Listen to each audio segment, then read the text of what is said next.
want to hop into back to Cryo-EM? Yeah. I'll be here. So let's start. Okay. Good afternoon. Welcome to the Simons Electron Microscopy Center's Winter EM course. We're rounding out our single particle lectures. Wow, double sound. And I would encourage you to really interact with the speaker because, as I said, that's the value added because you can always look at last year's lecture from Rich. But the main thing is we have experts here that are practicing the art of cryo-EM day in, day out. Many of you are doing single particle cryo-EM projects, and this section in particular would be of high value.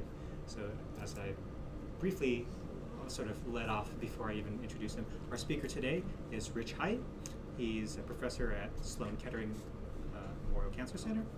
And I think the most amazing thing that you can really inquire and pick his brain is how he can use cryo-EM to look at kinetics, to look at conformational states, and to understand biological mechanism.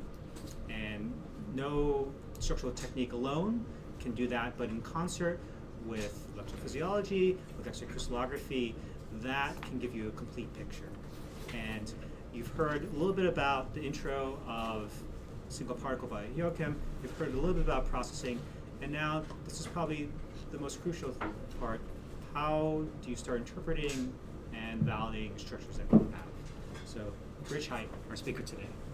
Great. It's nice to be here. So before we get started with any of my presentation, I first want to just have a baseline so that everyone is on the same page about how to process EM data. So everyone has a slightly different workflow, everyone has a slightly different process. So I just want to have people shout out what they're doing, and then from there we can integrate it into an example workflow, and then from there we can start thinking about interpretation limitations, because really the only reason we're doing this is to try to answer a biological question. There are some people, particularly people here at the center, that are trying to develop methodology and techniques, but most of us who are doing single particle analysis and cryo-electron structure determination is we're trying to be able to take a biological question, use cryo-EM as a technique to answer that question, and then go back and use some other orthogonal approach to validate our structures. So anybody want to start out with what the first thing is they're going to do either in the project they're working on, or if they had a theoretical project and you're writing a proposal for the NIH or whatever granting agency your particular research falls under? What's the first thing that everyone does when they want to start a project? Anybody? Okay, protein biochemistry. It's, in my mind, the most important thing that we do. If you can't make a good sample, then you're not going to be able to go anywhere.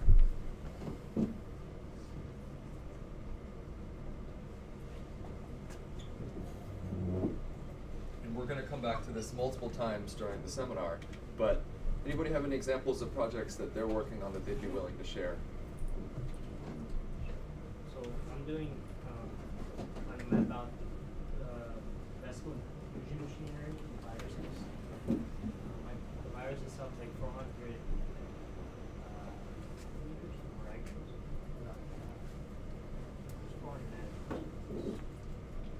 I'm taking proteins that we're interested in 30, 40. So you're talking about something massive. This is on the huge side of protein biochemistry. And so for you, the most important thing I'm guessing is to be able to make your viruses, right? And then to look in a particular context at how the viruses are fusing with a cell. Is that how you're trying to analyze this? So we're just looking at the virus itself and just looking at the protein machinery without it binding to it. Okay, so in your case you need to purify viral particles and then freeze them on a grid, right? Yeah. Okay. Anybody else have any other examples of protein biochemistry that they need to do in order to get their project to work? I'm doing recombinant expression of proteins in cells.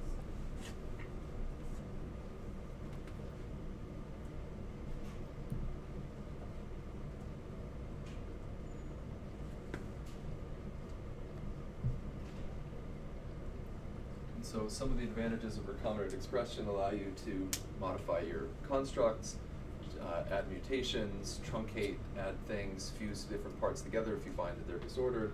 And so through protein biochemistry, you can make a lot of modifications to improve your sample so that it's more well-behaved be it a negative stain or size exclusion chromatography, whatever it may be. And so in many cases, this is often years of work in order to then do what we come here to the center or wherever you use your microscope to do. Because you want to have the most ideal sample so that you can get the most biological information from it. And so once you have your protein biochemistry and you think, okay, I've got the best protein I can make, what is the first step then going through your single particle workflow? The next step. Negative stain. Okay, that's a great answer.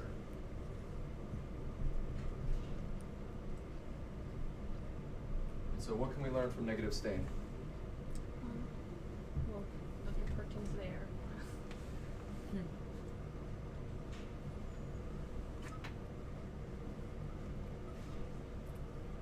estimate of the concentration you need. Maybe even an assessment of the homogeneity.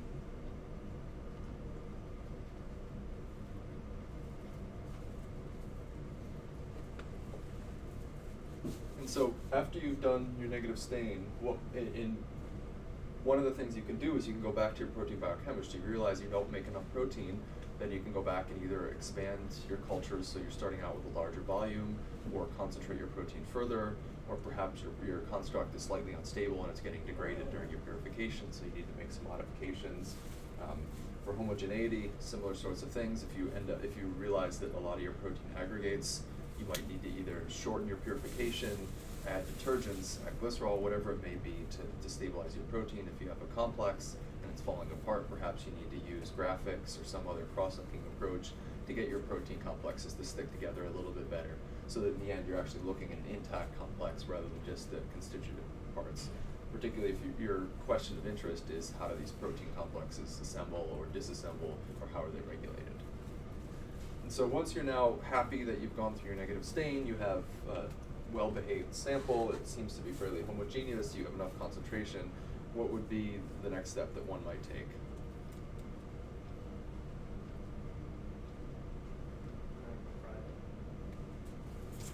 Sounds reasonable to me.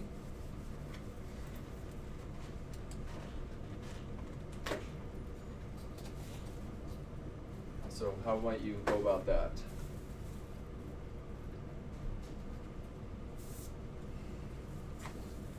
Well, I think like using whatever you use for your negative stain concentration, you would try to use the same amount of cryo.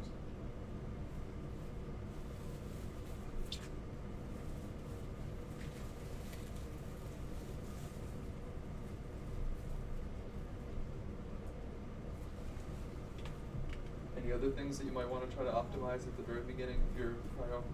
Grid optimization. So what do you mean by grid optimization? Like determining which grid would be best for your sample. If you want to use like the carbon or the gold, or even if you wholly or lacy carbon works better.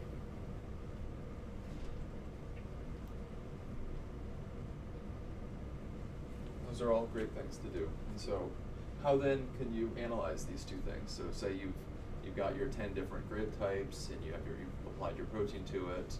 What would be a quick first pass approach to start to analyze this? Some grid screening, possibly some processing, a small data set. How might you process your small data set? What are some analytical approaches that you could use?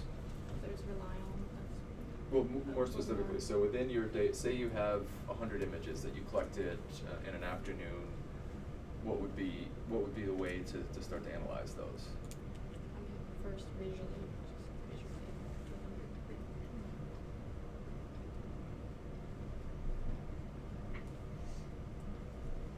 What would be a more analytical way to start to analyze your sample? Yeah, so then processing. So processing. When you think of processing, what is the first thing that you think of as you're going through your data Just set? see if you could get some like these 2D classes. Okay.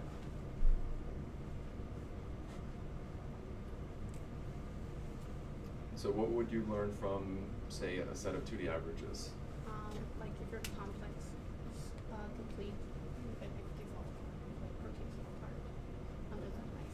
useful thing to learn. This is something that we often do, is that we'll take something, we'll put it in the microscope and recognize that, okay, one or two of the pieces that we think should be there are not there, even though they're there by gel filtration. They appear to be there via negative stain, but when we look at the grids in cryo, one or two of the components just seem to have fallen off, and our averages are subcomplexes rather than intact complexes. And so this is a pretty good start. Say now you've gone through and looks like your whole complex is there, it's intact, it seems to be well behaved in ice, it has a nice particle density, your concentration is good. What would be the next step? If this is too basic, please let me know and we can move on, but it's always easier for me to know where everyone is because I haven't participated in any of the lectures. Hopefully a Cryo session. Cryo sessions are great things. And what would be your goal for a Cryo session? It's over 1,000 micrograms to get enough particles to get hopefully 3 angstroms. Okay, so say we had a great time. We had a day and a half, and we were able to get 2,500 micrograms. We had a really good session. Microscope was behaving well. Camera wasn't giving any weird stripes. No drift, no movement, no any other things. What would be the first thing you would do now that you have your big data set? Yeah, so then basically start processing again, following your movies, do CTF estimation, and get your averages.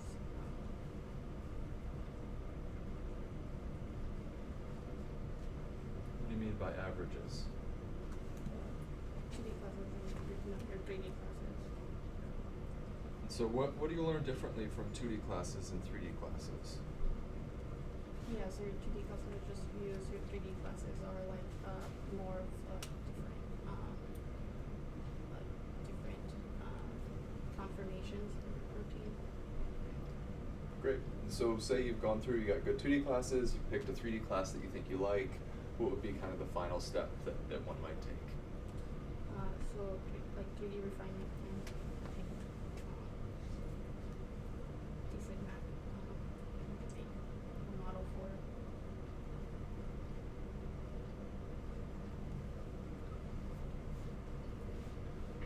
Okay. And so that's kind of where I want to start today, is we've gotten to the point where we've done our 3D refinement. So my goal is to take you from, we've gone through all this process, you've taken all the microscope time, you've been able to collect your data set, you've processed it to something you think is reasonable, and now the big question is, you have a map, what do you do with it, what does it mean? And so, like I said, you have a density map, now what? So for me, I'm a biologist, and so the first thing I always go back to is, what is the question that you're trying to ask, and how and why is Cryo-EM involved in this process? Do you have a specific protein-protein interaction you're looking at? Are there specific residues that you think might be involved in function? Are you looking for a particular mechanism that the protein does? Why are you using Cryo-EM to answer this question? Why is Cryo-EM the best approach, or why is Cryo-EM even the approach that you're using? Everyone has a different set of techniques that they use in their lab. For me, we use Cryo-EM, electrophysiology, cell biology, biochemistry. And whenever we're thinking about a project, the only time we're going to do Cryo-EM is when that seems to be the best approach. It's not just a default approach. There has to be a reason in my lab to use this approach, because there's a lot of other techniques that don't require, as you can see, months on a good time scale to years worth of work just to get to be where you can do the experiment. Say you've got a good reason, you're doing it, the next question is, you have your map, so you need to critically evaluate it. You want to be able to say, to make sure that your data actually supports any conclusions that you're going to derive from it, so that when you write your paper or when you're giving a presentation, you can stand on with a good bit of confidence that the data that you've produced to answer the question that you're trying to ask. And so these two things are really important to think about together. What is the question that you're trying to ask, and how does your data support it? And so then, one thing that you can think about is, you have your map, what can you learn from it? So this is an example of a ResMap map of a structure that I did a few years ago. And here we had pretty uniform resolution throughout. And so it doesn't really matter where we were looking. We had a pretty good idea that if we evaluated a portion of the map, we could analyze it equally. Here's another one that we did last year where you can see it's actually quite different. So we had decent resolution in this domain and in this intermediate domain, But for large portions of it, it was essentially unresolved in the map. And so if you're thinking about the biological question and the residues or the interaction service that you're interested in is out here, you're probably not going to be able to gain a whole lot of information from this map about that question. You're going to need to either use another technique or need to do further processing approaches. And so it's really important to not just assume that you have a map and then you're going to answer the question, but whatever the question is, make sure your map has the ability to answer it, and if it doesn't, think about how you might be able to answer that. Any questions so far?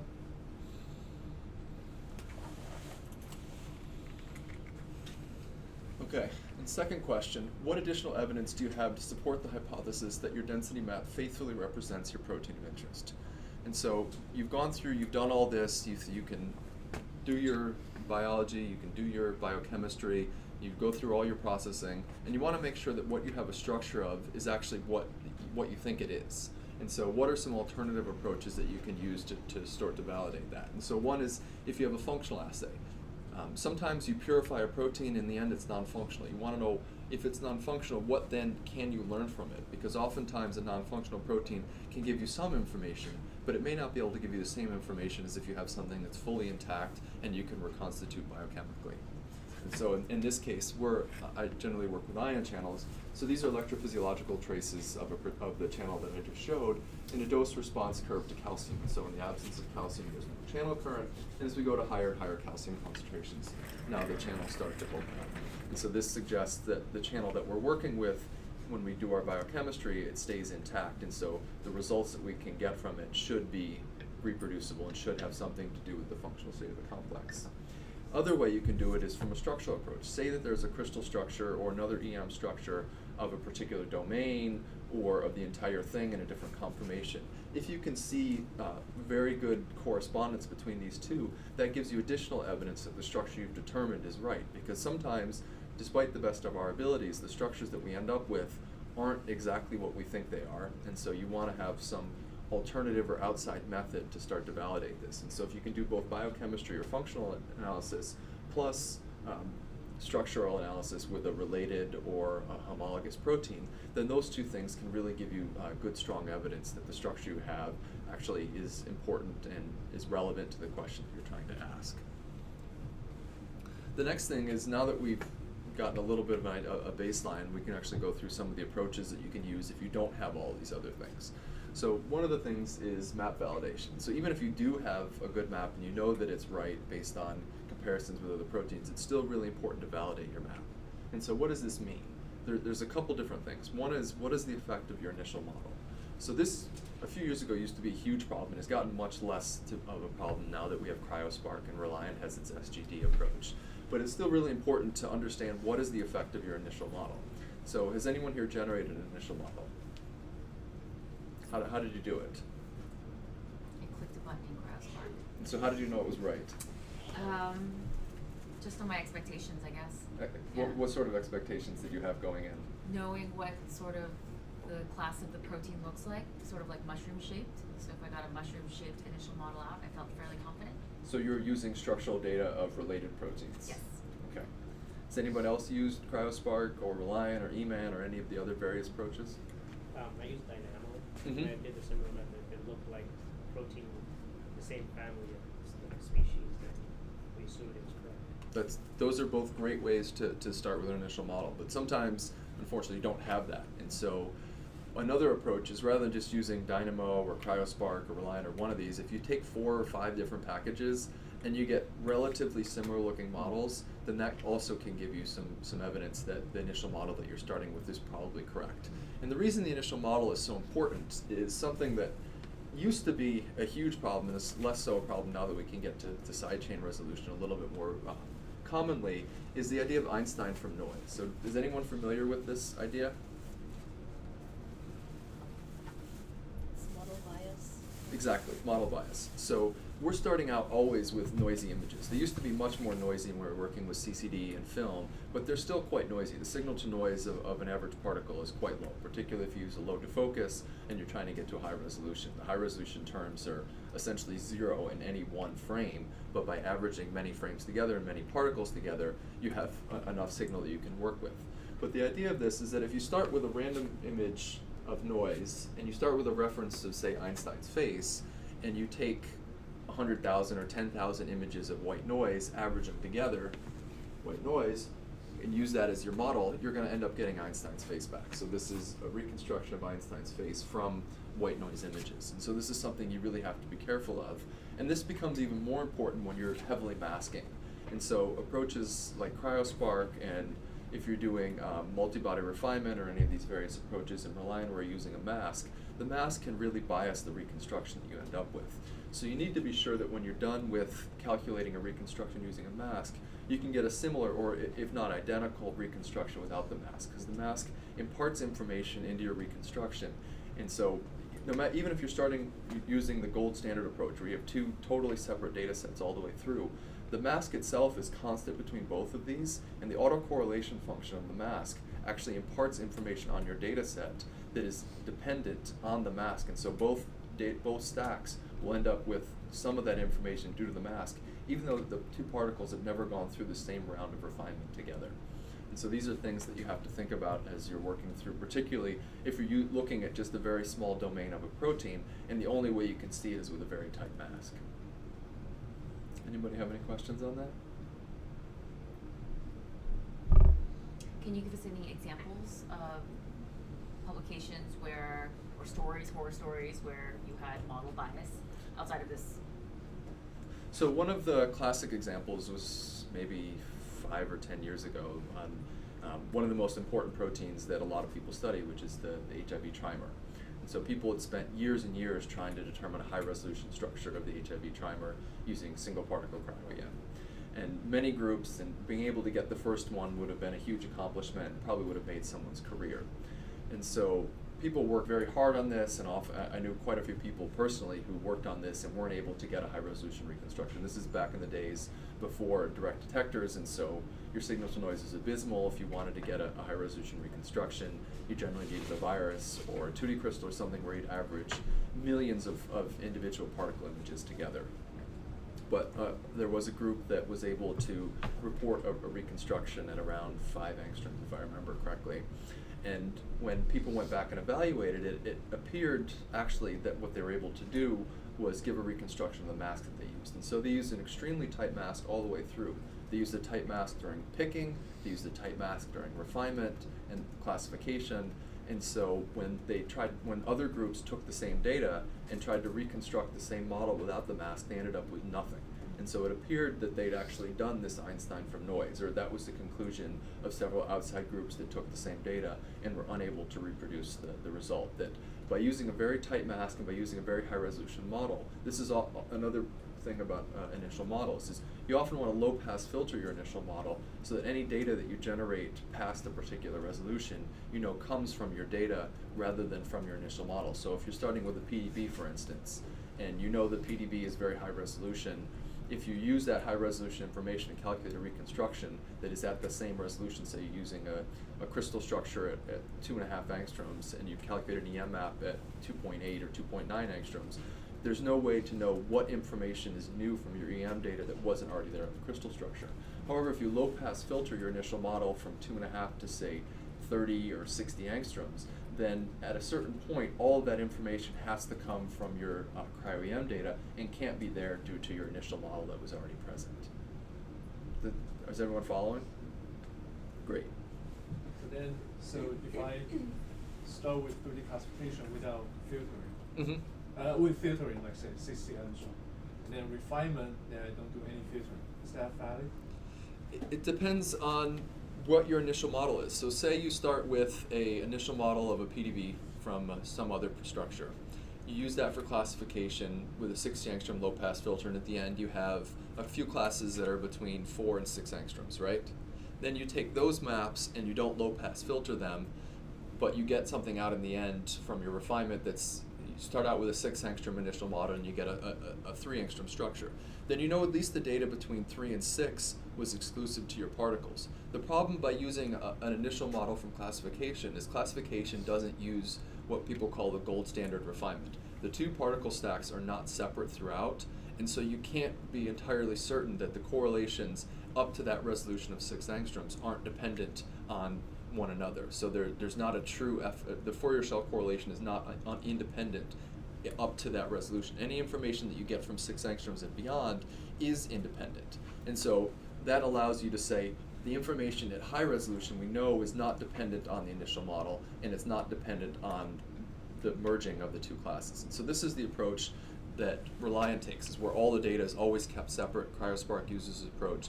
System and Freeline use a slightly different approach. There, what you do is you set a particular high resolution limit.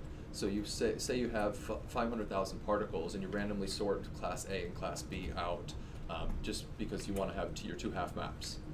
With Reliant and CryoSpark, these never see each other throughout refinement. The only way that there's any bias between them is the effects of the mask. With Freeline or System, there they use a different approach. Rather than refining your data all the way to the highest resolution, what they do is they say, okay, our map is going to go to, based on expectation, 2.5 angstroms. Let's do our low-pass filter at 4 angstroms. And so there, any data between 4 and 2.5, we know there's no correlation between the two half maps, because those particles, there's no refinement data used at that level. Or say you have a 4.5 angstrom reconstruction, then maybe you will cut it at 6. And so your data between 6 and 4.5, there's no correlations between the two.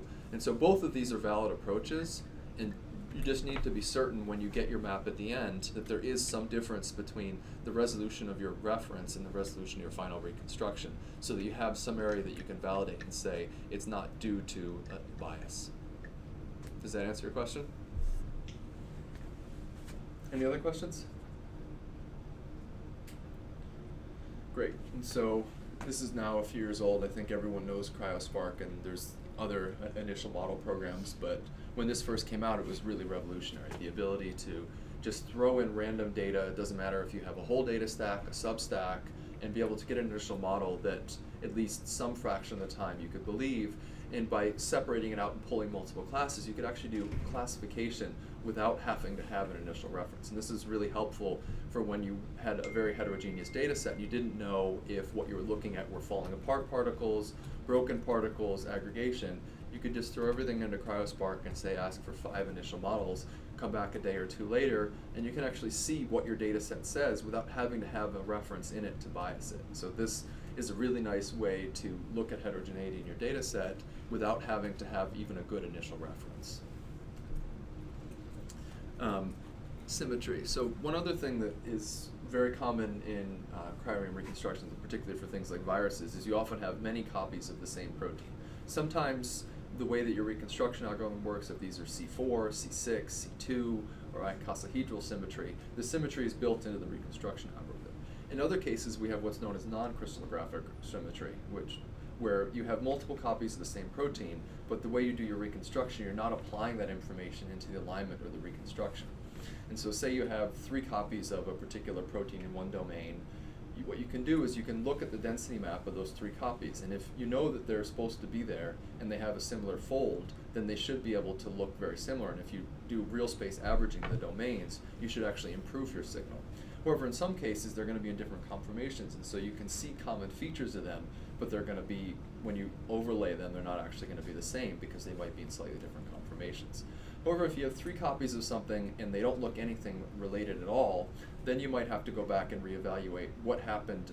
Are these copies present in my biochemistry but fell out during the later stages or during freezing? Why do we not see any reproducible units in the density map?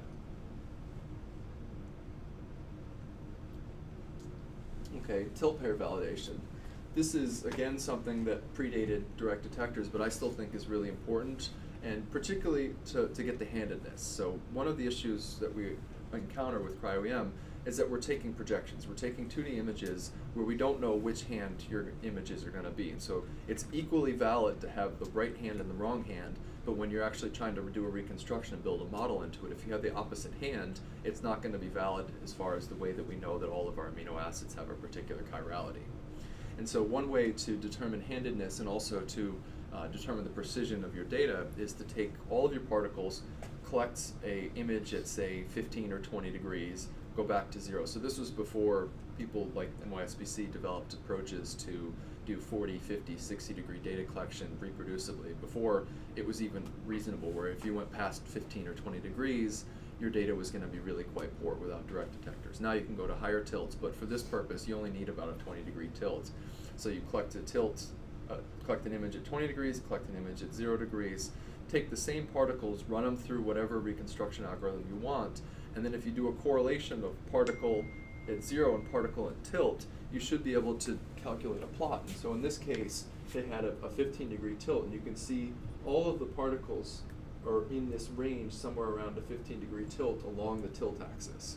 And so this suggests that they had the proper hand and that the data was done well. With a virus in the same paper, they had something much bigger. There, the precision was smaller. Now with a direct detector, I would assume that the precision again would be much smaller.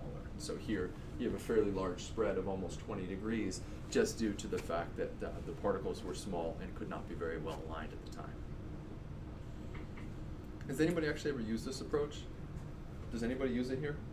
I feel like the last time I heard this was like when I first started 2 years ago. Yeah, so it's fallen out of favor for the most part, but if you have a problem where you can't figure out the hand, in an hour you can collect enough data to do this. You only need 4 or 5 images at 0 degrees and 4 or 5 images tilted if you have a decent particle density, and you'll know absolutely which hand you have.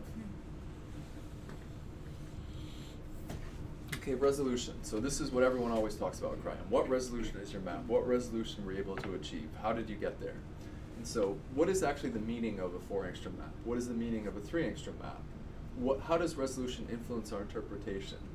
What do we gain from a higher resolution reconstruction? And how can we improve the resolution of our reconstructions? And so over the weekend, I went to the EMDB, and I've been doing this every year that I've been teaching, and tried to look, and they have these really nice graphs where they'll tell you what fraction of data that's been put in the EMDB. So every structure that we do, we have to deposit in the EMDB now. And so this is a fraction of what different resolution regimes our data sets are. So you can see now we're up to about 30% of the data that's been deposited in EMDB is better than 5 angstroms. Another 20% is better than 10, but you can still see almost half of the data that's been deposited in the EMDB throughout its career is less than 10 angstroms. And so this is just to tell you that just because you haven't gotten to 3 angstroms or 2.9 or whatever it is you think is a really good resolution doesn't mean that you can't learn anything about the biological question you're trying to ask.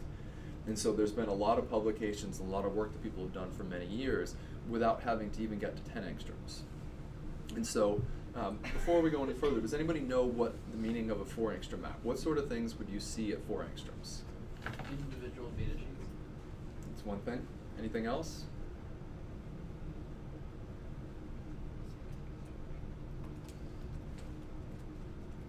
And alpha helices. And alpha helices, hopefully. You often see large side chains, sometimes not all of them, but if you have a fairly well-ordered 4-angstrom map, you should see most of the side chains. What sort of information would you start to see then at 3 angstroms that would not be present at 4 angstroms? Like every single side, or most. Most of the side chains, yes. What other sorts of things do you think you might be able to resolve at 3 that weren't present at 4? Backbone. What were you going to say, sir? Well, really more detailed backbone. Exactly. You can have a much better understanding of the backbone dihedral angles. Another thing is small molecules. It's often very hard to see small molecules even at 3.5 angstroms. But as you get higher and higher resolution, 3 angstroms, you can often see them quite nicely, although there's often quite a bit of ambiguity. Small molecules tend to be more flexible and so aren't as well ordered in the map. And so even if you know where the density is in a 3 angstrom map, you may not be able to model it unambiguously. And so there you may need to go to higher and higher resolution. And so as you go to higher resolution, you not only can see small molecules, but sometimes you can see ions. And if you go maybe sub 2.5 angstroms, you can see water molecules, and then you can really start to, particularly if you're interested in, say, drug discovery, and you have a small molecule and you want to understand how it binds to your protein, you may not even get that at 2.5, you may need to go higher and higher resolution. So whenever you set up your question, whatever the question is that you're trying to ask in the very beginning, you need to make sure that in the end your map can answer that question, and if not, you may need to step back and think about a different question that your data might actually be able to answer. Everybody following? Okay, and so that was the lifetime of the MDB. They also do it as a year-by-year trajectory. And so, anybody know what happened in 2014? Why we have this huge change in the average resolution? Direct detectors. Yes. And so this was all CCD film, really, really hard, lots of work. Direct detectors, it was still really hard, lots of work in the beginning, and now it's gotten to where the average, but does anybody know what the average still is? It's still worse than 5 angstroms. And so just when you set up a project, if the only way you can learn anything, the only way you can answer the question is if you have a sub-3 angstrom map, you might be able to do it. It might work really well, but you have a good chance that you're setting yourself up for failure. So make sure you have multiple things that you can learn at different resolution regimes for the particular protein that you're working on. Because not every structure, and in fact most structures don't go to 3 angstroms. A lot of them are less than that, and you can still gain a lot of information in most cases, but in some cases you can't. So you have to be really careful when you're setting up your experiments. The resolution go, or the average of resolution go up. In 2014, just a lot of people deposited a lot of lower resolution data. This also includes tomography and negative stain. So this isn't broken down just by cryo, but it's still, and you can see that we've kind of plateaued at the highest resolution regime. It hasn't gotten significantly better over the last few years. And so you can check this anytime you want if you're giving a presentation or you want a figure for a grant where it can help you to demonstrate what can be done and what is being done. And so beyond just that one number of resolution, everyone always puts that in the title of their paper or in their abstract, we got X resolution in our structure. But that doesn't actually mean a whole lot in a lot of places. I showed you a map earlier where we had a 4 angstrom reconstruction, but there were large portions of the protein that we had no density for at all. And so one thing I really stress as people in my group and whenever I go to a seminar, whenever I have an opportunity to ask questions, is that overall resolution does not equal local resolution. Local resolution is what you're actually looking for when you're trying to evaluate a particular portion of the protein. And so you really need to be careful when interpreting a map. Just because it has a headline resolution of some number, you may not be able to interpret at that resolution in the region that you're interested in. And so there's now really good software for local resolution estimates. Cryo-Spark and Reliant have these built in, so when you finish your reconstruction, you can just press the button and a few minutes later you'll have something colored like this. And so this is an example from a few years ago, several card domains in the apoptosome, and so you can see that around the center they had pretty good resolution, so somewhere between 3 and 4.5, but further and further away the resolution got worse and worse. And this is something that you also need to think about, is where is your axis of rotation? Almost every cryo-EM reconstruction that's ever been done, the highest resolution is at the center of the axis of reconstruction. Does anybody know why?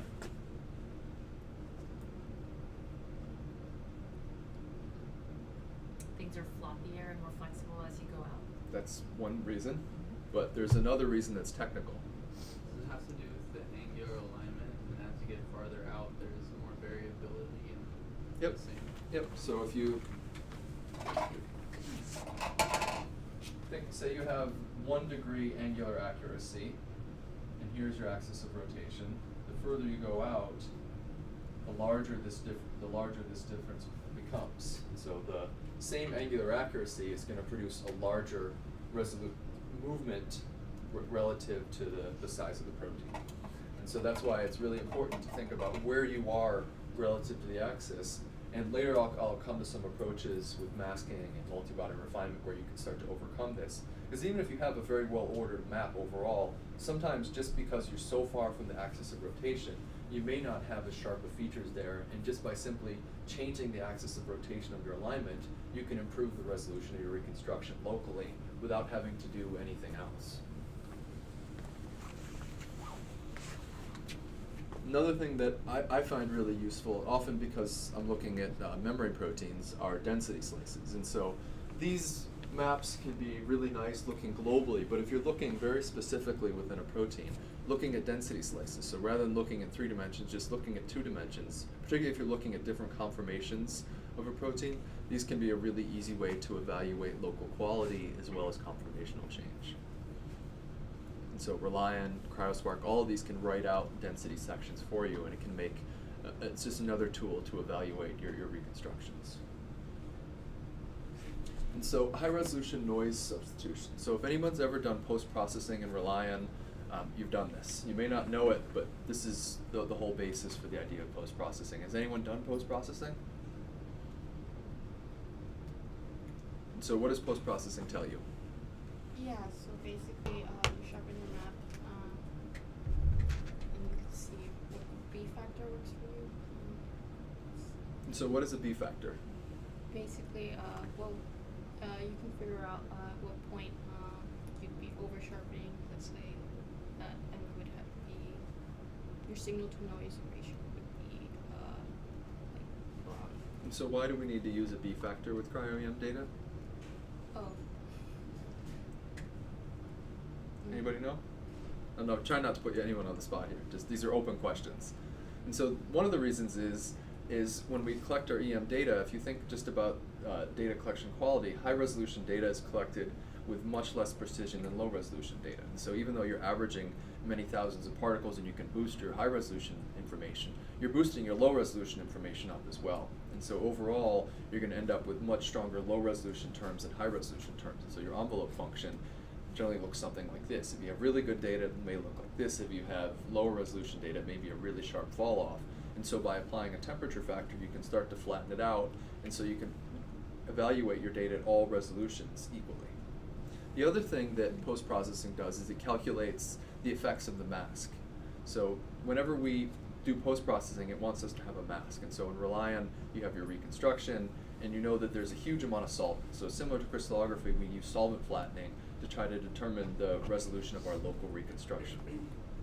And so if you have a big virus and you have to have a huge box, you're not going to want to calculate what is the resolution of all the noise outside of your virus. You want to just calculate the resolution of your virus itself, and so you apply a mask around it. But as I said earlier, there's an effect of the mask, and so these are different examples with different types of masks. So in this case, they used a really, really tight mask. And so what they were able to do was calculate a Fourier shell correlation that went past Nyquist. So there, it looked like the resolution was beyond what data could be able to calculate. But the problem is, the mask itself, as I said, imparts information. And so they generated this formula, FSC true equals FSC data minus FSC noise over 1 over minus 1 over FSC noise. And so one way to calculate FSC noise is just to randomize all of your phases. Because we have two terms. We have the phases and amplitudes that we extract from our data. If you randomize your phase information and calculate a reconstruction using actually calculated amplitudes, your map is going to look totally wrong, and that's because phase really drives the way that our maps look. And so this is a way to quickly calculate without having, the way that it was initially thought to be able to do it was just to take all of your noise in the background of your images, but it was much faster just to randomize your phases and calculate a reconstruction with proper amplitudes and random phases. And by doing that, what you could see is that the corrected information, the map only had a resolution of about 6.5 angstroms. And you can see, no matter what type of mask they used, they ended up with a very similar resolution.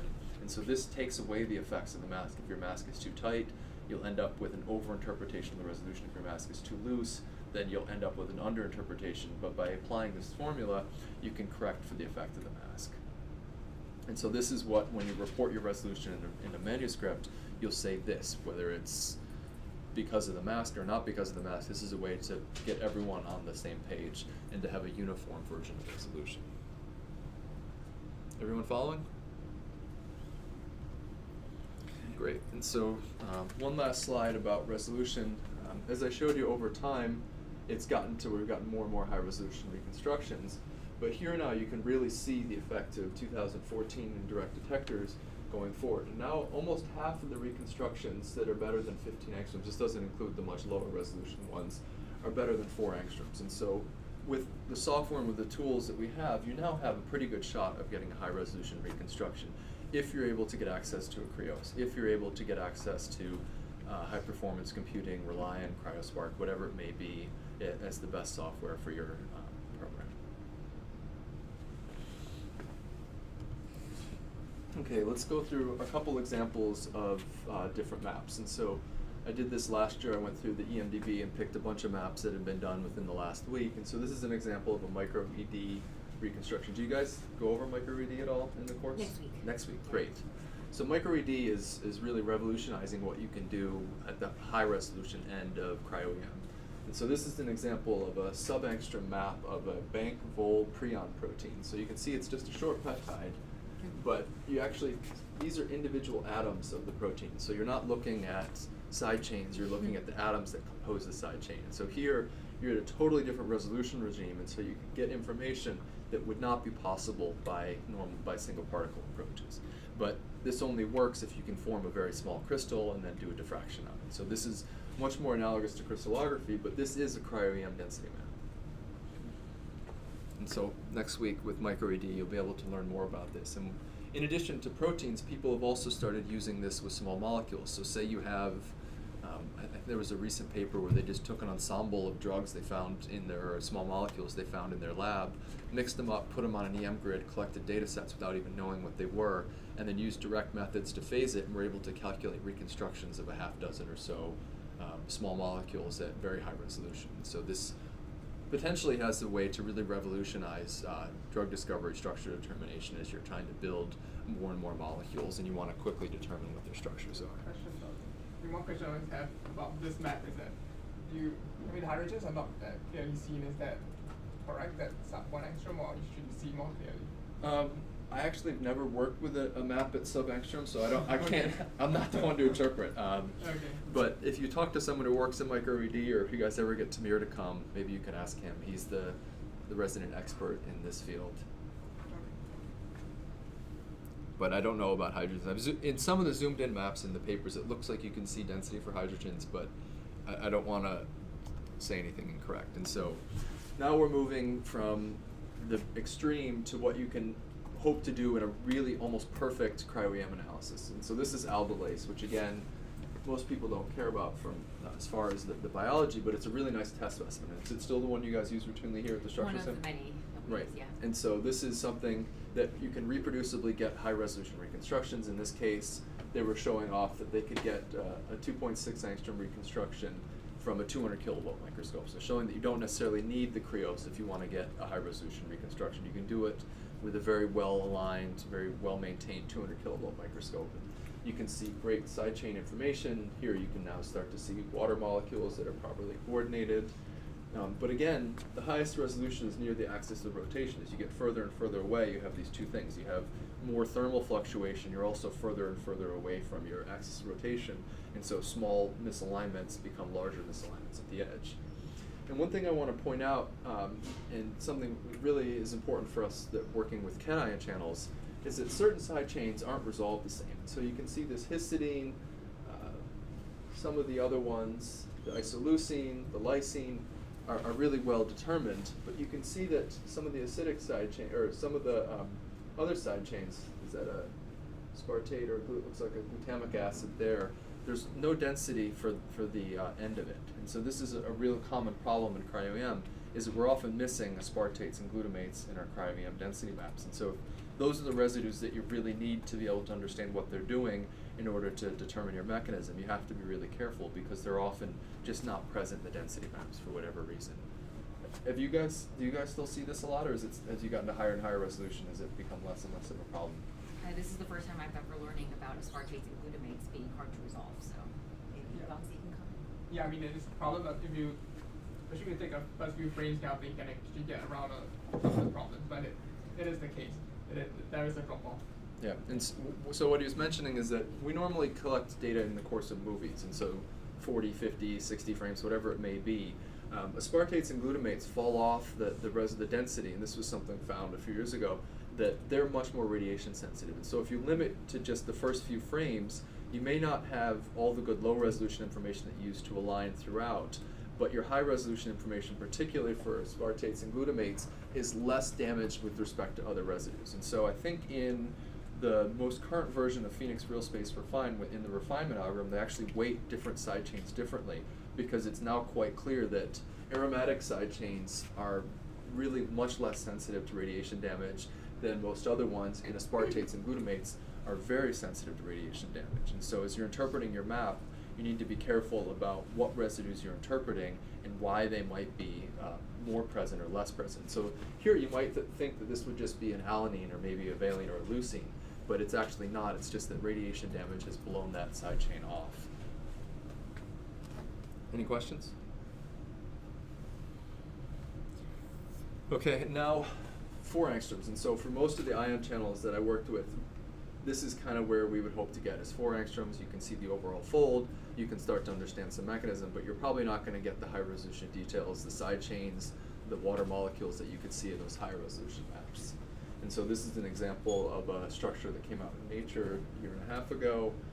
And what you could see is that they were able to get to 4 angstroms. And so this is, again, the effect of that mask, that post-processing that I was talking about. So if you look at an unmasked map, it's somewhere around 5 angstroms. But when you apply a mask, and so here they actually show the mask, which is something I really like when people do in their papers, because you can see how tight is that mask, how much is that mask going to influence the reconstruction. Are they cutting off large domains that might be more or less disordered? And so if they're then talking about those domains later in the paper, you got to be careful that those aren't included in that resolution number. And so here, the other thing they wanted to show was that while the overall resolution was somewhere around 4 angstroms, this particular helix that's moving all over the place is much lower resolution because it has different conformations and different subsets. And here are density sections showing 2 different conformations. And this can, like I said, at lower resolution can be really helpful for evaluating different conformations of the same protein, because you can look at the same Z layer and you can get rid of the effect of the micelle and a lot of the other things that are very problematic at intermediate resolution membrane protein structures. So how solvent the mask should be? Well, that's why you, so most people try to do somewhere between 5 and 10 angstroms of a hard mask and 5 and 10 angstroms of a soft mask. And so when you have your density map at the end, so here's your density map, what you know is, particularly if you have a 4 angstrom resolution reconstruction, a lysine and arginine residue is not, you're not going to have density for it in this map. But you know that that should be there. So you need to make sure that at least that side chain is included in the map so that when you sharpen and get higher resolution information, you're not truncating those side chains inappropriately. So that should be kind of your lower limit of from wherever you can see. Usually, even at 4 angstroms, you can see the C alpha, but you want to be able to see all the way to the periphery of whatever your largest side chain is. And so that can kind of be your lower limit for how far it is. The other thing you want to do is make sure you're not inappropriately putting spaces. So if your helices are a certain distance apart and you're keeping your masks too tight, you'll end up just masking out individual helices. And so then you won't be able to get the interactions of one helix to the next helix, and that'll be too tight of a mask. But if you go too generous, then you're not going to be able to have as much of a benefit from it. And so I usually go 5 or 10 angstroms depending on what resolution I'm at, and then another 5 or 10 angstroms of a soft mask so that you don't have a harsh effect on the reconstruction. When you choose the mask is different. The way you choose segment effect will resolve for it. So that's why with this approach here is it should normalize the effect of the mask on your final resolution every time, but as you see, if you go for an extremely tight mask, the numbers you get, this may or may not be the same. So this is 6.5, this is 6.4. So people who really care about that last tenth of an angstrom or a few hundredths of an angstrom will try a whole bunch of different masks and see the difference. The numbers to me aren't as important as what the map actually looks like. Mm-hmm. So you can try a couple and see if the map changes, because this will also influence the B factor that she was talking about. And so if you're, depending on how soft your mask is, if you have a lot of your micelle or solvent in it, your B factor may be inappropriate, so you may not sharpen the high resolution terms as well as you should. And if you over sharpen, then you're going to end up with broken density where there shouldn't be. And so often trying a few different masks to get slightly different values can be the best way to interpret your map.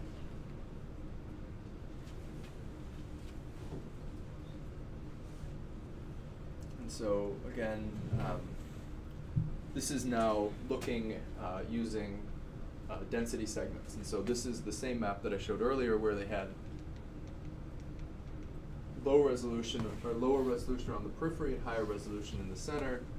And you can see it very clearly in these sections, even though they're not colored. You see how fuzzy these peripheral domains are and how sharp these are. And now looking from the side, what you can see is there's a large domain in the center, but it's almost entirely invisible due to averaging. It's just been blurred out. So these are things that sometimes you'll miss in the res map or block res maps that are colored, but in a density section you can see very clearly. And then again, evaluate your maps before making any claims. As you're writing your paper, go back and look at the density of exactly what you're talking about. If you're talking about a side chain, make sure that side chain is actually there. If you're talking about an ionic interaction, make sure all the side chains or backbones that are involved in coordinating are clearly there. If they're not, alter the way you're saying it. Make it clear that you are interpreting the map to the best of your abilities. And then if you can, and you have room in the paper and the supplement, just show the density. Make it easier for your readers or your reviewers or whoever it may be to quickly interpret and analyze what you've done. And so the other thing you can do is calculate resolution for different areas. So this is that same reconstruction again.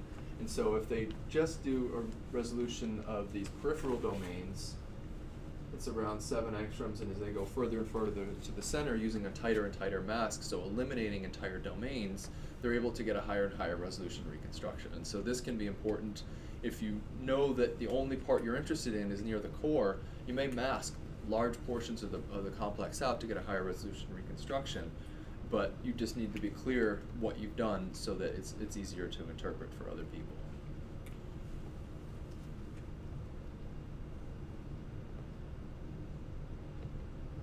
Okay, and so here's some examples from some of the work that I've done. So we're looking at ionic interactions, and so this is the selectivity filter for potassium channel. And so here we clearly can't see individual potassium ions, but we can see density in what we know is the ion selectivity filter that looks similar to what we've seen from crystal structures. So that allowed us to determine where the ions should be. But de novo, there's no way we could have said this is an ion, that's not an ion, because the density wasn't well resolved enough, that it's all blurred together. For ion binding sites, what we could do is threshold the map at different levels. And so this is the same map in black and red, threshold at 2 different levels. And you can see there's this strong density peak. And we can see some of the side chains and some of the backbone that were coordinated. And so then we were able to go and do mutagenesis to demonstrate that by eliminating some of these side chains, we actually could have a functional effect on the channel. And so these are some of the approaches that you can use when you think that the side chain should be there, but you're not entirely certain, you don't have the resolution, or due to disorder in that region, or due to the effects of radiation damage, you can't tell exactly. If you mutate it, if you truncate a portion of the protein, that can provide extra information to support your claim. That doesn't necessarily rely on a high resolution structure to answer it. Okay, so heterogeneity. And so this was, in my mind, one of the most seminal papers in the single particle field. And so this was work from Venki Ramakrishnan's lab, where they were able to take a mess of a variety of different ribosomes and pull out at very high resolution, and particularly at this point, it's still a high resolution, the large subunit of the mitochondrial ribosome. And so, speaking with the people who did this work, the problem was they couldn't purify mitochondrial ribosomes from cytosolic ribosomes. And so they wanted to know what the structure of the mitochondrial ribosome was because they knew it was different, they knew the sequences, the RNAs were different. But they couldn't determine a structure because you couldn't express the ribosomal RNA, and you couldn't purify it from all the other RNA, all of the other ribosomes in the cell. So what they did was just threw it all on a grid and collected the data, whatever the data might have been. And then they used classification approaches. And so this is the 3D classification that we were talking about earlier. And at the time, this just blew me away, and I still think of this as one of the more important papers that's been done over the last 5 to 10 years in single particle, and the approach that Shara's lab has developed. This is just such a great example of it. It's showing that if you start out with this initial model of a ribosome, doesn't matter if it's mitochondrial or cytosolic, and you do classification, you end up with a mix. And so you have one class that's mostly cytoplasmic ADS RNA, or ribosomes, you have a mix of particles that don't look very good, and then you have an ensemble of different mitochondrial ribosomes. But they were particularly interested in the large subunit because they had this heterogeneous mix where some were just 54S, some were 74S, and they wanted to first focus on the large subunit because this was the least mobile of the ribosomal subunits. And so what they did was they then put a mask just around the large subunit, did another round of classification, were able to find this focused domain of just the large subunit, and then determine at that point a 3.2 angstrom reconstruction. So this was the first ever structure of the mitochondrial ribosome, going through this multiple iterative hierarchical classification approach, first separating out different states, or different actual ribosomes, and then separating out different states. And so this is an approach that we use all the time in my lab, and I know many, many other labs do, whereas you use this hierarchical approach. You start out first separating out junk from real proteins, and then you try to sort out different conformational states, and then you can go to substates within that, with the goal of trying to get a really homogeneous state in the end. But the nice thing is you can go back and start to think about why you would have these different states. And here it's quite clear, it's just the small subunit was falling off. And I'll come to some examples later where we can actually think about the biology of different conformational states in an ensemble. Any questions? Okay. So the beginning we talked about protein biochemistry, and so the first thing whenever you have heterogeneity is to go back to your biochemistry and just try to improve your sample. If you have a mixed complex and you know that you're missing subunits in some parts and not in others, it's just really hard to go through and do a nice job even with the computational algorithms. So the more you can do on the front end with your protein biochemistry, the better you tend to be. And so these are approaches that have been used by crystallographers for a long time: truncations, deletions, mutations, changing pH, changing salt, all the different things that may stabilize complex formation. You can do these without having to have access to a microscope at all. Another thing you can do is chemical cross-linking, and so there's now, I think, 6 or 7 specific approaches. I think graphics was state-of-the-art. Do you guys ever use graphics, SEMC? Not myself, I help people using it. Yeah, there's some people just add glutaraldehyde in a small amount of it, and it can make a huge difference. I've seen reconstructions where they couldn't get beyond 10 angstroms. They add some tiny fraction of glutaraldehyde for 5 minutes, put it on a grid, and all of a sudden now they have a 3 angstrom reconstruction. And it's unclear how many crosslinks you actually need, what these crosslinks are doing. Sometimes it just may help with the ice itself. It reduces the effect of the air-water interface shearing your complexes apart. And so there's a lot of different things you can do with protein biochemistry. And so if you have a particular question, the best thing to do is read through the literature and talk to people in your environment. If there's people on your floor that are also doing single particle EM, go talk to them, because there's a million tricks and you can't read every paper and figure out every trick that's possible. But if you know someone is working on a similar type of protein or a similar type of project, they might be able to get information. And by coming here, you have access to some of the largest number of protein biochemists and structural biologists in the world that are doing single particle cryo-EM. And so take advantage of this as a resource. I always come, whenever I come, I ask Ed, what have you learned recently? What can I bring back to the lab? Or I ask Laura, I ask Yongzi. You can see even during this, I'm constantly asking people, because the amount of people coming in, the amount of information, this is just a nexus for structural biology. And I don't know if you've taken advantage of it, but at least once a month there's an outside speaker coming in talking about some new approach, new technique, new hardware, and sometimes those can be revolutionary for your approach. Sometimes they're just weird and probably help someone else. But the opportunity to have access to those different talks can really make your project work so much better. And so just take advantage of the resources around you as far as all of these things. And so kind of the next step, going from just that initial classification, so that was 2014. This is a paper from the Sherez lab in 2016, thinking about a more and more hierarchical classification, going into more and more specific domains. And so here they started out with, again, a 60 angstrom low pass filter model. They did 2D and 3D classification to filter out bad particles, and then now they had this 3.7 angstrom reconstruction of a spliceosomal complex, but large portions of it were almost disordered, and they couldn't interpret. And so now they started separating it out into different parts, and so they did both masked refinement and unmasked classification. So here they were just trying to see what were the degrees of freedom of movement. So they ended up with multiple conformational states, and they picked a couple of them and did refinements. And here they had what they thought were a closed and an open state at around 4.2 and 4.3 angstroms. And now using masked refinement, they wanted to go through and break this big complex down into specific pieces so they can get higher resolution.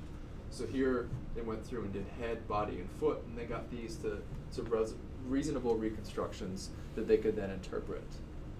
The last part was this arm, which was the most mobile, and so they started doing what they call signal subtraction. And so normally when you do your classification, you classify on the entire particle, or maybe you apply a mask so that you can focus in on a region. But in some cases, the heterogeneous portion, or the portion that you're looking at, is so small relative to the rest of the complex that it's not going to provide enough signal for you to do an accurate classification.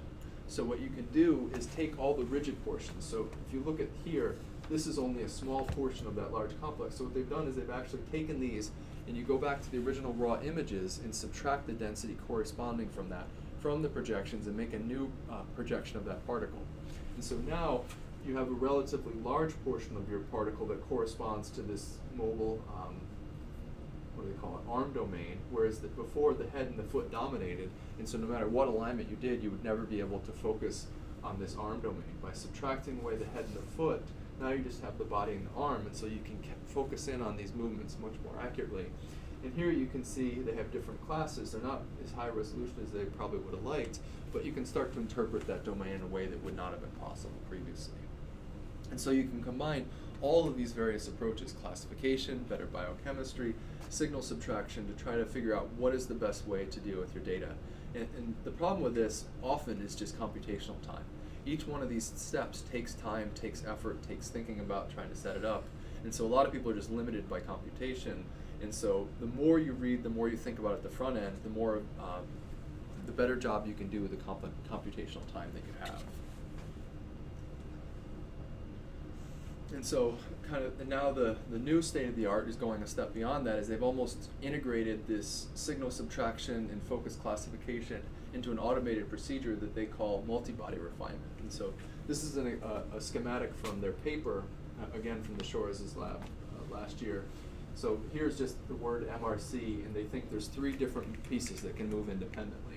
And so they break them up, and so they first focus on the M, and then the R, and then the C. And so they do the same signal subtraction. So here you have the M, so we want to subtract everything that's not M from that. So we subtract the R and the C. So now we have projections that just say M. We do alignment, we do reconstruction, and now you can do a focused reconstruction of just the M. You do the same for the R and the same for the C. And you can iterate this over and over and over again with the masks to get better and better reconstructions. And some of the results that people have been able to achieve with this approach have just been remarkable. And so again, because it's single particle cryo-EM, you got to have a ribosomal sample. So here what they're looking at are different movements of a ribosome. So remember before I said that the large subunit was often the easiest to work with because it's the most rigid. But often you want to think about your complex as a holistic molecule. So you need to think about the less well-ordered small subunit and then this head domain. And so what they've done is first you just do a consensus reconstruction. So this is your normal reliant refinement, and you see that local resolution varies hugely, and so this head domain is somewhere between 5 and 6 angstroms, and so you wouldn't be able to build a model from that. And so what they then did was they applied this multi-body refinement. So there's these 3 different masks corresponding to 3 different domains, and now they've greatly improved. So if you look at how much of this was in the red before, now most of it's in green, and so you can build an atomic model and start to think about it. But the nice thing is they took it a step further, and they actually thought about what are the degrees of freedom that allow these movements. So they plot these out as eigenvectors, and you can actually see what fraction of the variance from particle to particle corresponds to these eigenvectors. And so the major one here is almost 20%, and so they plotted it out, and so the major eigenvector is this 2-fold rotation. And they actually put in, to make it easy for people like me, a movie so you can see, because I always get lost with ribosomes, there's too much going on. But what you can see is the large subunit stays pretty rigid, and the small subunit in this head domain move in 2 different ways. And so they kind of come together, come apart, and this is the degrees of freedom that correspond to this eigenvector, which describes about 20% of the movement that they see in their data set. And so depending on how big your complex is and how flexible it is, you can break this down into multiple degrees of freedom and start to see if the conformational changes you see on one part of the protein are actually correlated with conformational changes on a different part, and this can inform you about the biology of your complex in some ways. So did they identify the eigenvectors using the local resolution now? Nope, so this comes out directly from the software. So the software spits out different eigenvectors, and so this is the amplitude along this eigenvector, the number of particles in different directions. And so what you then do is there's another script where you can run and you can make these movies, and it will show you different degrees of freedom. Oftentimes, if you have a flat one where you have a whole lot that are around 5%, then it hasn't actually worked as well. If you can see that there's a couple that are very represented, then that will suggest those are the major eigenvectors of your movement.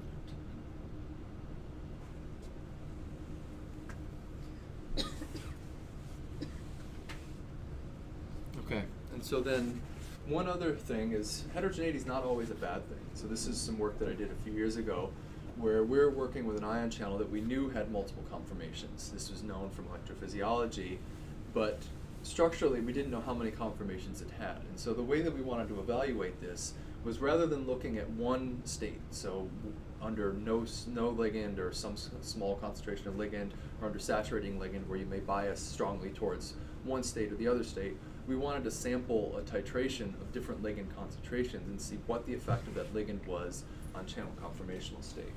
And so here, what we did was we took 4 different ligand concentrations, and here the ligand was nice, it was just sodium. And what we did was we did 3D classification. We found that there was 1 state that was unique and 9 states that were similar, and we could calculate as a fraction of particles in the data set what fraction at each of the different ligand concentrations we had. And so in the 20 millimolar state, this class 3, which corresponds to this open state, was only about 2%, or 3 or 4%, 2%, about 5% at 80 millimolar, and then about 17% at 160 millimolar. And so this conformation seemed to have a dose dependence.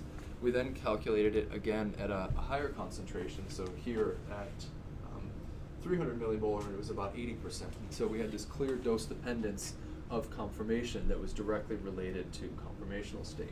And then when we did electrophysiology, and so here's a trace where we're looking at channel activity as a function of concentration, we were able to plot the 2 traces on top of one another, and we found that there was a very similar correspondence. And so we knew from electrophysiology that the channel would open and close with a half activation of around 200 millimolar sodium.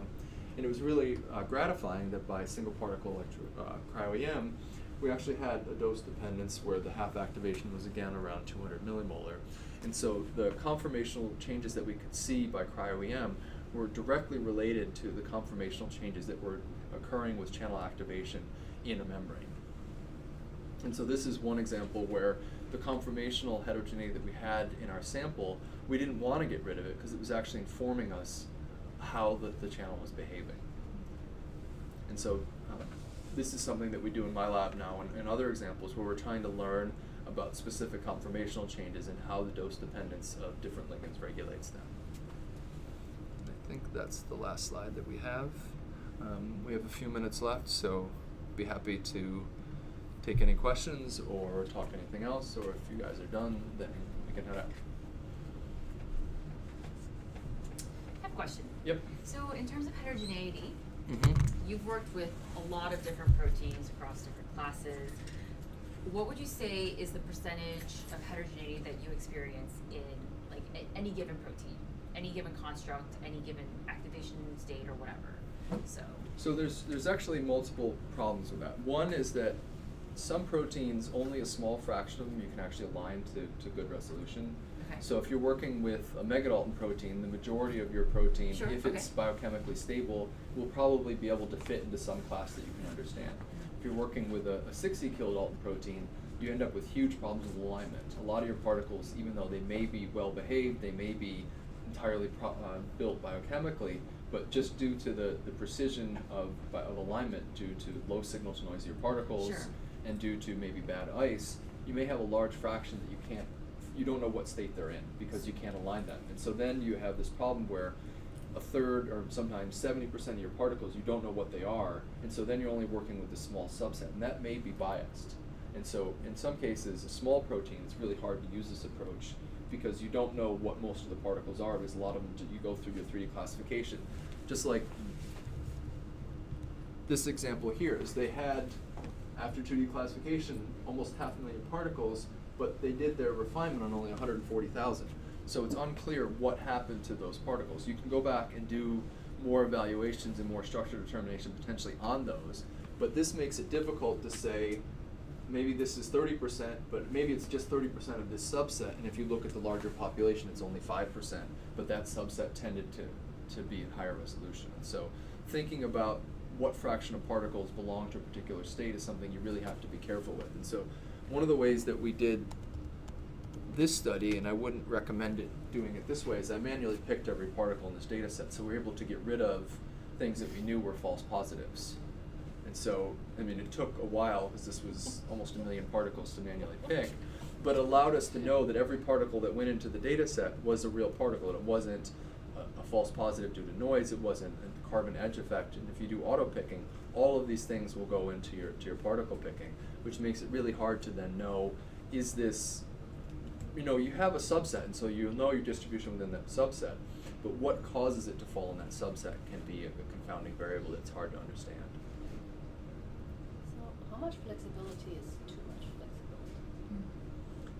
How many particles can you collect? Okay, so it's really just a matter of what data set, like how big the data set is? How big the data set is and how large the domains that are flexible. If you're looking at individual loops, you're probably never going to be able to get enough signal to resolve those. If you're looking at an ordered domain of 20 or 30 kilodaltons, even if it's totally flexible, kind of like this domain here, this is probably 5% of the total mass of the protein. They were able to get it to 6 angstroms, and I think perhaps now with better cameras and better detection, they might be able to get it to a resolution where they could build. And so it really depends how big the domain is and how flexible it is. If it's connected by an entirely flexible linker and you can't even figure out where it is because it's missing entirely, that's harder. Here at least they knew where it was, and it was just a matter of all the different ranges of flexibility. If it was connected by 2 totally disordered linkers and you didn't even know where it was, you just knew that it should be somewhere in here, that's going to make it a lot harder.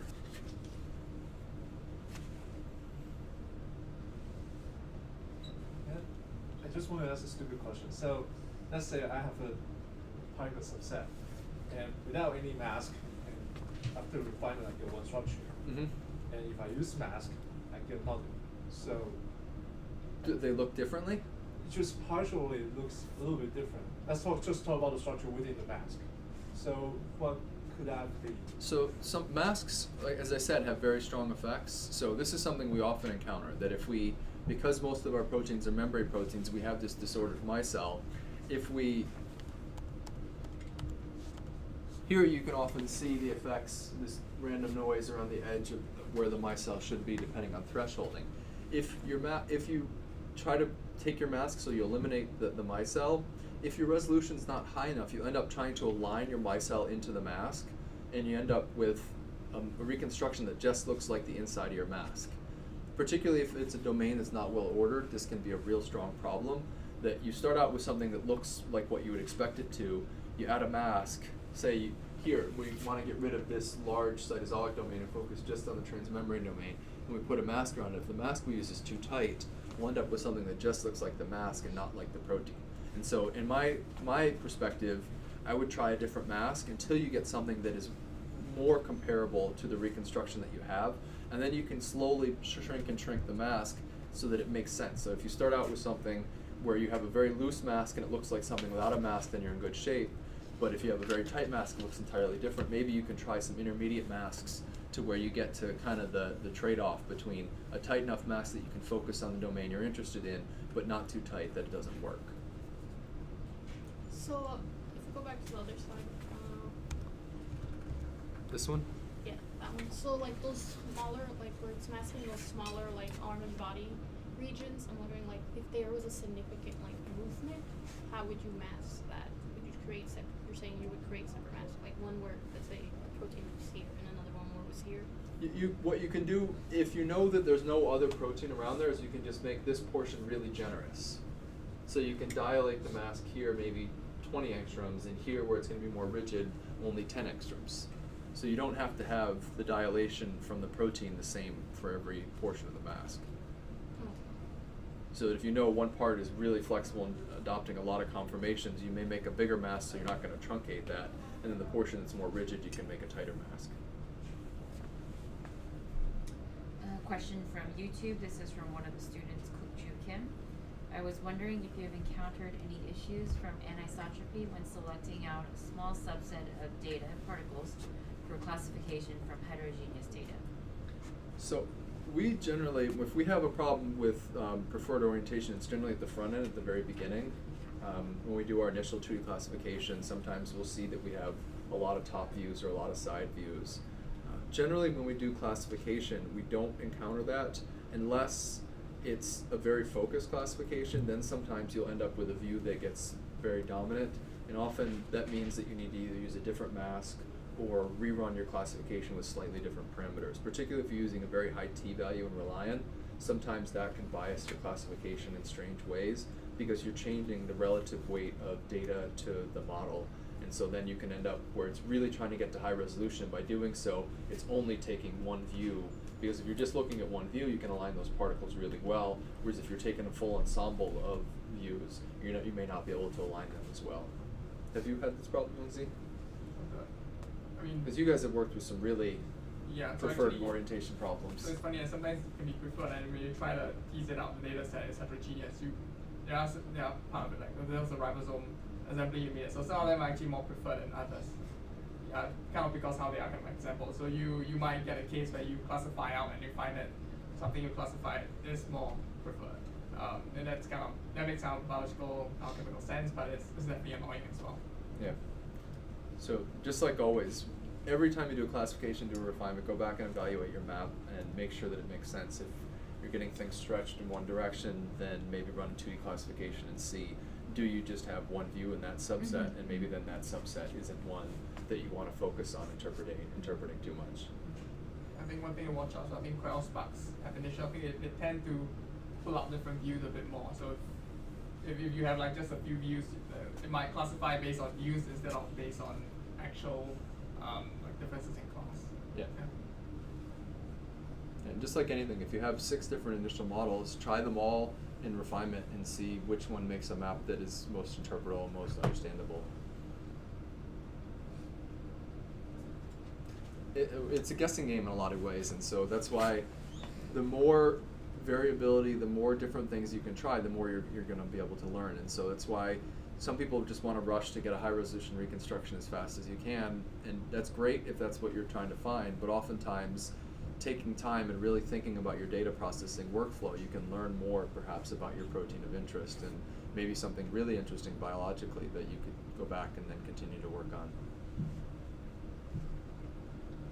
Cass, Yeah. so you just quickly mentioned that. So that we said we have to look at the slice in 3D more carefully. I also read that in Reliance manual, but I don't know what's like. How do you read those slices from? So if you're in Reliant and you go to the display button in the corner, and it will say the class.star. If you just display that, that will show you the sections all the way through. Right, but then when I see that, so what does that tell So me? it depends on your protein. If you have something that is 4-fold or 2-fold symmetrical, your Z will be along that symmetry axis, and so that makes it easier to interpret. If you have an asymmetric molecule, it may just randomly go through, and that may be harder to interpret. So what can be helpful is to open up your model and chimera side by side and think about, okay, so what part of the protein corresponds to this slice? Say you have a 4-domain complex, and you think one domain is flexible, it's either attached or somewhat dissociated. You want to figure out where that is in your Z slices, and then work through your stack in Chimera to figure out where that can be, and then look at it in your Z slices and maybe different conformations. You can see one where it's attached and one where it's detached, and you can actually zoom in a little bit better. Particularly with classification, the Chimera isn't always the best way to display, because there you really have thresholding issues sometimes where you're not at high resolution. Where with Z slices it can be a little bit easier, but it also depends on the relative view. If you're looking at the wrong view, Z slices can be really unhelpful. Another question from YouTube. I have a question about the quality of micrographs. To obtain high resolution reconstructions, how good is the contrast of each micrograph? How good should the contrast of each micrograph be? And could you show us a good contrast one? So the more contrast is always better. I don't really know how to evaluate just by. I always want to see the particles. If I can see them by eye, if I can distinguish particular views, that's great. But that's not always something that's possible. I don't think I have any actual images in this one. I think he might be asking like the balance between contrast and resolution, right? So Right. if your high frequency information, high resolution information is in your lower to focus images. It used to be something that I could pick out, that if I saw an image I could tell. Now some people show me micrographs that I think I can't see anything. But noise, yeah. And then they get a 2.5 angstrom reconstruction out of them. So it's quite hard now with Okay. the quality. Algorithms are And particularly if you have really densely packed particles, it's very hard to pick out one from another, but auto-picking can do it. And then you see the 2D averages. I think 2D averages are often a better evaluation of sample quality than the raw images. And so You're saying the 2D classification is a better, okay. yeah, so as soon as you collect your data, I know here you can do it, and in our facility you can do it as we have on-the-fly processing. So as soon as an image is collected, we integrate it into our workflow and are doing 2D classification. You can look at the averages and start to interpret. If you can see secondary structure, you're in good shape. If you can see large domains that are totally blurred out, then maybe that particular complex isn't as well ordered as you thought it might be. But this also comes down to knowing your complex. So the first time you ever see it, it's really hard to interpret it if you don't know what it looks like. But looking for things like secondary structure and disordered domains is probably the fastest way to evaluate this, and you can do it while you're collecting.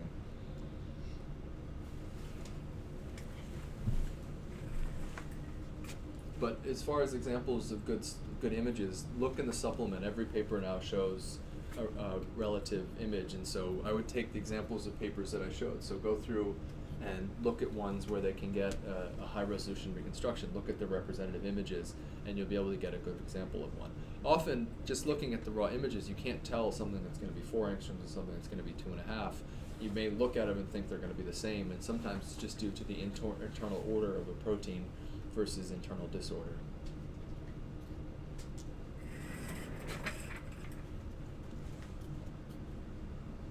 Okay, that's it from YouTube. Great. Any more questions for Rich? We've still got a minute. Yeah? Alright, well let's thank Rich then. Thank you. Yeah. Good luck.